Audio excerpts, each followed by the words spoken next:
So, you think you're romantic. The roses, the daily good morning texts, like clockwork. Let me hit you with something right off the bat. You're probably not actually romantic. You might just be, well, lazy. Oof, that's a strong start, but it cuts right through, doesn't it? Totally. It's not really love we're talking about sometimes. It Yeah. feels more like autopilot, like setting your relationship status to away. And that hits on a really core problem, often a painful one. Your partner maybe doesn't feel loved, and it's not usually because they're broken or, hard to please.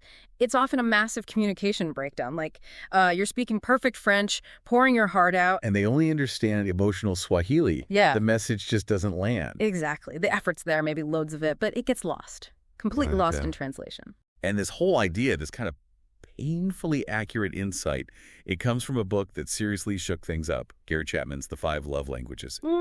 So for this deep dive, we're not just going to gloss over it. We're going to get into it, unpack what Chapman claims about how maybe we've been loving all wrong, and figure out why this simple idea causes so much buzz, so much debate, and, yeah, sometimes real discomfort. It really does force you to look in the mirror, doesn't it, at how you give love, how you need to receive it. It can be revealing. Yeah, definitely uncomfortable sometimes. Yeah. Our mission today, give you the shortcut, the real deal on this concept, some surprising bits, keep you hooked, and maybe help you figure out your own relationships a bit better. Absolutely. And Chapman, he starts with this really foundational, kind of radical statement. He says, love is not a feeling. Whoa, okay, not a feeling. Right. He says, it's a decision, a skill, a practice, a freaking dialect. Right. That's his core assertion. A freaking dialect, I love that. It just cuts through all the usual, spontaneous butterfly stuff. It totally does. It shifts love from being this passive thing that just happens to you. Yeah, like catching a cold or something. Yeah, exactly. To something you actively do, something you choose, something you actually work at. Okay, so if love is a skill, or even a decision, why does that change things? Like how we approach relationships day to day. What are the implications there? Well, think about it. If it's a skill, that means you can learn it. You can get better at it. That's incredibly empowering, right? Okay. So it's not just fate or chemistry. Not entirely. It means you're not just relying on that initial intense feeling, the infatuation stage. Because that always fades, doesn't it? Yeah, inevitably. The honeymoon period ends. Right. And if you think love is only that feeling, when it naturally cools down, you might think, oh, it's over. The love is gone. Which leads to breakups that maybe didn't need to happen. Precisely. But if love is a skill, a practice, then those emotional fluctuations, they don't have to dictate the relationship's future. You keep choosing love. You keep practicing it. So the real work starts after the honeymoon phase. It's less about waiting for Cupid and more about, picking up the Love Language for Dummies book and doing the homework. That's a great way to put it. It's about the daily grind. What does it mean to make love a decision or a practice then? Yeah, when you're tired or annoyed or just not feeling it, how do you practice love then? It means showing up anyway. It's choosing loving actions even when the feeling isn't overwhelming you. It's the commitment, the intentionality. Think about learning guitar, right? You don't just become a rock star overnight. Definitely not. Lots of sore fingers and bad notes first. Exactly. You practice, you stumble, you get frustrated, but you keep going. Chapman argues love needs that same deliberate effort. It's those small, consistent choices. Prioritizing your partner's needs, being proactive. Okay, that really throws a wrench in the whole Hollywood romance idea. The effortless, perfect love story. It does. It suggests real, lasting love takes work. Conscious effort, learning, adapting. Which brings us right to his 5 dialects of love. Because, sadly, sarcasm didn't make the list. I checked. Huh? No, unfortunately not. Though maybe it should be the 6th. We can lobby for it later. But yeah, his whole point is we speak different emotional languages. And if you're expressing love in your language, but your partner doesn't understand it. Your message gets totally lost, even with the best intentions.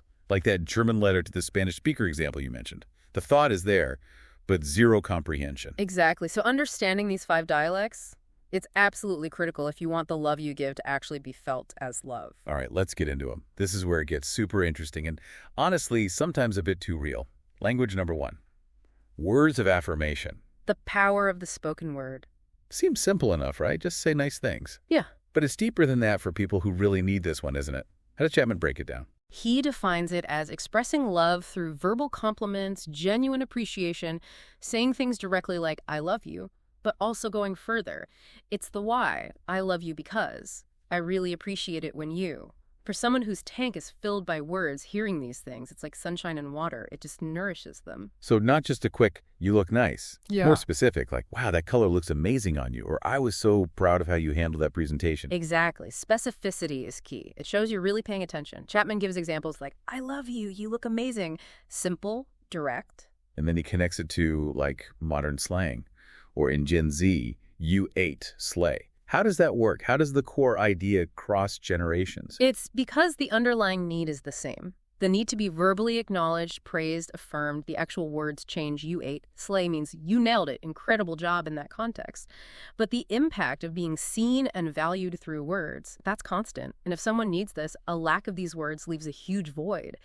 They can feel invisible, unloved, no matter what else you do. Okay, language number 2, quality time. The currency of undivided attention.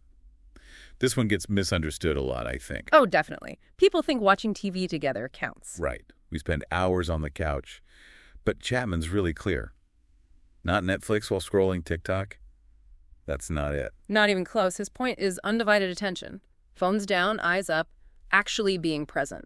That's the currency here. Full presence. So what does that look like? What does it actually mean? It means being fully engaged, listening actively, like really hearing them, not just waiting to talk, sharing thoughts, feelings, doing activities together where the focus is connection. The activity itself isn't the main point then. Less important than the shared focus. It's about creating that space where you both feel genuinely connected and present with each other. That feels increasingly difficult. Yeah. In our world, with phones buzzing constantly. What does that true presence feel like to someone who needs quality time? It feels like being the absolute center of their world. Even if just for a little while, it's eye contact, it's a conversation where you're not competing with a notification. Like a walk without headphones, just talking. Yes. Or a meal where the phones stay in pockets. It creates this deep sense of, I matter to you, you choose to focus on me, and the lack of it. Even if you're physically there, it feels like neglect, like they're not a priority. It's really painful for them. Okay, number 3. Receiving gifts. This one gets a bad rap sometimes. Sounds materialistic. It really can, yeah. People jump to, oh, they just want expensive things. But Chapman pushes back hard on that. Not about money, it's meaning. He uses that example. The flower you picked off the sidewalk might say more than a Rolex. And that's the absolute core of it. It's not the price tag, it's the thought. The gift is a tangible symbol. It says, I thought of you, you were on my mind. A physical representation of affection. Exactly. It shows you know them, you remembered something they like, you took time and effort. That sidewalk flower, it's powerful because it's spontaneous proof you were thinking of them right then and knew it would make them smile. It's the meaning embedded in the object. So it's less about the bling and more about the evidence. Evidence that you were paying attention. Precisely. It's the thoughtfulness made visible. Imagine someone loves vintage sci-fi and you find a rare old pulp magazine they mentioned once. Months ago. Okay, yeah, that's not about money. That's about listening and remembering. Right. It shows deep care and attention to their unique self. For someone who speaks this language, a lack of gifts, even small, thoughtful ones, can feel like a lack of thought, like they're not being held in their partner's mind. It's the symbol that counts. Moving on to number 4, acts of service. Love in action. This feels very practical. Maybe not super glamorous. Not glamorous at all, usually, but incredibly powerful. It's about doing things for your partner you know they'd appreciate, things that lighten their load. Like the examples, cooking dinner, fixing her car, everyday stuff. Exactly. Taking initiative, seeing a need, and meeting it without being asked. It shows you care through effort, through action. And that analogy is just perfect. Folding laundry, I love you, in adult Morse code. That just nails it. It really does, because for someone who needs acts of service, seeing their partner handle a chore they hate or fix something that's broken or even just make them coffee in the morning. It's more than just helpful. Oh, way more. It's a loud and clear declaration. I see your burden. I care about your comfort. I'm willing to put an effort to make your life easier. It's tangible proof of love and partnership. So the absence of it feels like, what? Laziness, disregard. Yeah, or that you just don't care enough to help shoulder the load, that you're not really a team. It's a very practical, action-oriented language. Actions truly speak louder than words here. Okay, finally, number 5, physical touch, the comfort of connection. And this one often gets narrowed down way too much, right? Massively. People immediately think sex. And yes, that can be part of it, but Chapman stresses it's so much broader, not just bedroom stuff. So what does it include? What are the non-sexual examples? Things like holding hands, giving a hug, a real hug, not just a quick pat, touching their back or arm during a tough conversation, sitting close on the sofa. Just that sense of closeness, of connection through touch. Exactly. For someone whose primary language this is, physical contact communicates warmth, safety, reassurance, emotional support, all sorts of things, very directly. It taps into something really fundamental, doesn't it? That need for comfort and security. How does a simple touch convey so much? It's almost primal. Think about how we soothe babies. Touch is often our first language. For adults who need this, a hand squeeze, a cuddle, that casual touch on the arm, it bypasses words and directly communicates, I'm here, you're safe, you're connected, you're loved. And without it, they feel disconnected, isolated, maybe even unloved, even if you're saying all the right words or doing all the chores. There's a physical distance that translates to emotional distance for them. It's a profound need for that tangible closeness. Okay. Wow. So those are the 5 languages. Now, let's talk about the mess, the drama. When things go wrong because we're not speaking the same language. This is where it gets really poignant, the miscommunication aspect. Chapman gives that gut punch example. She's crying because he never says, I love you. And meanwhile, he's confused. He vacuums, washes her car, pays the bills. Ugh.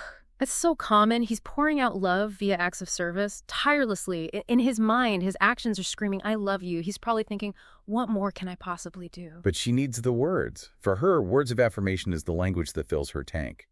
The vacuuming is nice, sure, but it doesn't hit that core need. Exactly. So she feels unheard, emotionally starved. He feels completely unappreciated, bewildered. Both are genuinely trying, genuinely loving, but it's like throwing signals into a black hole. It's that perfect 2 lovers lost in translation scenario.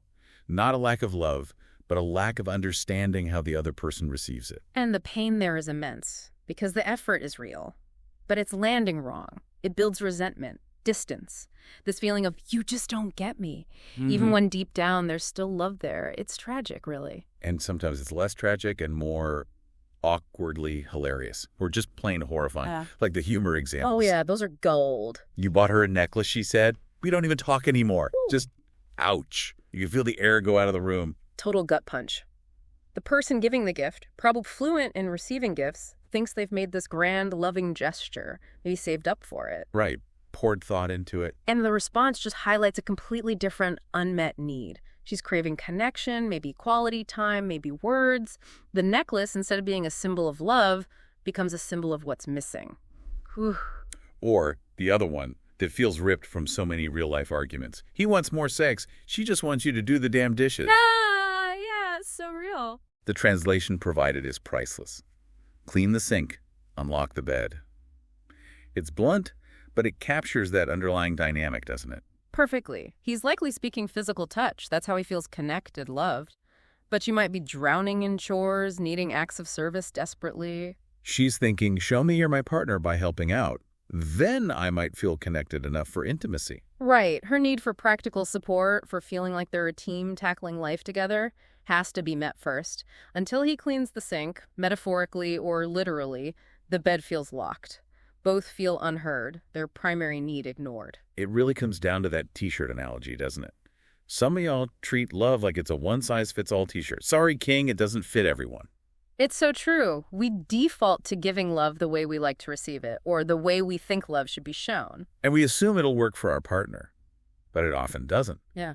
It's like giving someone who's lactose intolerant a giant ice cream sundae because you love ice cream. Great analogy. You're giving 110%, maybe, but if it's the wrong thing, it doesn't matter how much effort you put in. The impact is 0, or even negative, and that's where the frustration spirals. Why aren't they happy? I'm trying so hard. Why don't they give me what I need? Don't they love me? Okay, so the book is iconic. It's helped tons of people. We get that. It gives us a vocabulary. A really useful framework for sure. But this is the deep dive. We got to look at the critiques, and there are some pretty brutal ones. Where does the framework fall short? Right. No framework is perfect, especially with something as messy as human connection. The first big critique is oversimplification. Ah, the classic problem. Yeah. It can feel a bit mechanistic, like that line, people aren't love vending machines, input, gift, output, intimacy. Nah, bro. Humans just aren't that simple. You can't just code love like an algorithm. We're chaotic, emotional, often totally irrational. Exactly. And the model, in its simplicity, can risk overlooking huge parts of the picture. What about deep-seated stuff? What about trauma, attachment styles, abandonment issues? Yeah, all that baggage we carry around. Can you really just paper over that by, I don't know, giving more hugs or saying nice things? Well, that's the critical question, isn't it? You think a bouquet gonna fix that? Probably not. Right. If someone has, say, an anxious attachment style because of past experiences, just giving them quality time might not be enough. It might even trigger their anxiety if it doesn't feel consistent or secure enough, or if there are other issues. Precisely. Or someone with trauma related to physical touch. You can't just decide their language is touch and start doling it out. That could be incredibly harmful. The framework doesn't really account for these deeper psychological layers. So it's like trying to fix faulty wiring by just changing the light bulb. It might help superficially, but the underlying problem is still there. That's a good way to put it. It's a communication tool, maybe a very good one, Oh. but it's not therapy. It doesn't resolve fundamental psychological issues or complex relational dynamics rooted in the past. It risks offering a simple fix for problems that need much deeper work. Okay, that's a major point. Then there's the second big flaw, which is maybe even more unsettling. The dark side. Weaponization. Yeah. How can these seemingly positive languages be weaponized? Well, imagine someone saying, I gave you words, why aren't you happy? Or, I did that act of service you like, now you owe me. Ugh. Turning it into a transaction. Hmm. Or a way to guilt trip. Exactly. It stops being about genuine connection and becomes a tool for manipulation or control. It becomes a checklist to prove they're doing love right, even if the rest of their behavior is awful. Which leads straight to that killer counterpoint. Because you're still toxic, Brad. Haha, yes. It doesn't matter if you perfectly perform the love language script if you're fundamentally disrespectful, dishonest, or emotionally unavailable. That's the bottom line, isn't it? Love isn't just about speaking the language. It's about being a decent being human. Absolutely paramount. The languages are like the icing on the cake. But the cake itself has to be made of basic respect, empathy, trust, and safety. Without that foundation, the icing is meaningless. It might even be covering up something rotten underneath. So focusing only on the languages could actually distract from core problems, like disrespect or manipulation. It absolutely can. Someone might use their correct love language delivery as a shield, deflecting from legitimate criticism about their character or other harmful behaviors. But I told you I loved you. What more do you want? It bypasses accountability. You need both decent character and learning how to communicate affection effectively. One without the other just doesn't work long term. Okay. So as we wrap this up, let's bring it home, some final thoughts, maybe some direct challenges for everyone listening. Let's do it. All right, guys listening. If your main way of showing love is buying stuff, throwing money around, but you can't actually sit still for 10 minutes, put the phone down, and listen. Truly listen to her. You're not romantic. You're acting like a wallet. It's transactional, not connection. That really cuts to the core. It's the difference between providing resources and providing presence. One might be appreciated, but the other builds intimacy. True connection requires genuine engagement with the other person's inner world. Gifts without presence can feel hollow. And ladies, a pattern to consider. If you crave constant texts, affirmations, cuddles, but you routinely mock his efforts, belittle his contributions, or shut down his attempts to connect in his way, don't be surprised, don't cry when he emotionally checks out. Dismissing his way of showing love, even if it's not your language, is incredibly damaging. It's about that mutual validation. Even if his act of service feels small to you or his attempt at quality time seems clumsy, acknowledging the effort matters. Constant criticism or dismissal just shuts down the willingness to try. It creates this spiral where both feel unappreciated and misunderstood. He stops trying, you feel more neglected, and the gap widens. So what's the big takeaway here after all this unpacking and critiquing? I think it boils down to this. Love isn't just about giving how you want to give. It's about learning how they receive, Well, flipping the focus. exactly. Shifting from how do I express myself to how does my partner actually feel loved? It demands empathy, curiosity, observation, asking questions. It's moving beyond your own default settings and realizing love is tailored, personalized, not one size fits all. That's the real challenge and the real reward. It takes ongoing effort, continuous learning about this person you've chosen. It's stepping outside your comfort zone to meet them where they are emotionally. Or, you can just keep doing what you've always done. Keep speaking only your own language. Yeah. Stay on autopilot. And risk watching them quietly drift away. Yeah. and watch them leave without saying goodbye. That's the haunting thought, isn't it? The real cost of not learning their language. Yep. They might just stop trying to understand yours